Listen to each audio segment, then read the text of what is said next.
The World Day Against the Death Penalty, observed on October 10th, brings attention to ongoing efforts to end capital punishment worldwide. Mary Francis, director of the National Center for Legal Aid and Human Rights, explains the focus of this year's observance. Francis, an attorney at law, argues that the death penalty is not an effective deterrent to crime.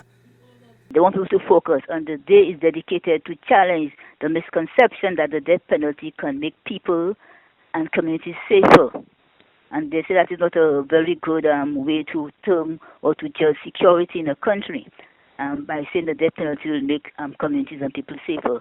Because this concept that the government especially seem to be the narrative of the government for retaining the death penalty as a means of security for the country and so forth in terms of persons that have been secured against murder.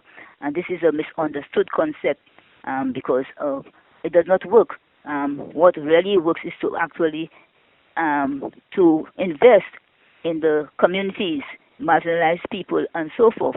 And then on such a day that NGOs, human rights organizations, even politicians should engage in discourse leading to the abolition of the death penalty, because it is very inhumane and it is in no way the death penalty can protect anyone. Francis notes that while many countries have abolished capital punishment, St. Lucia remains among those that retain it. If you go to the marginalized communities, you talk with them, you make them understand, even talk with them about the death penalty, that might have them to reconsider the murder and the violence, especially in St. Lucia, taking place today. And 112 countries in the world have already abolished the death penalty. And there are 53 states which have retained, and among the 53 CARICOM countries, including St. Lucia, is a retentionist. And we have to do that advocacy in St. Lucia, because you could never tell with all the increasing murders, violent murder, when government might just said, okay, let us reestablish capital punishment, let us hang a few. And that is unacceptable in today's world. Human rights have evolved to actually seek to abolish the death penalty worldwide, even the Catholic Church.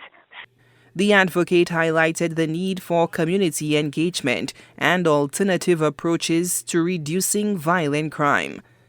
So I think on the 10th of October each year, we should try and especially getting the media involved in discussions such as abolition of the death penalty, and in seeking to have more restorative justice in the country, where you can actually build up people's confidence, also have the conflict resolution programs on such a day.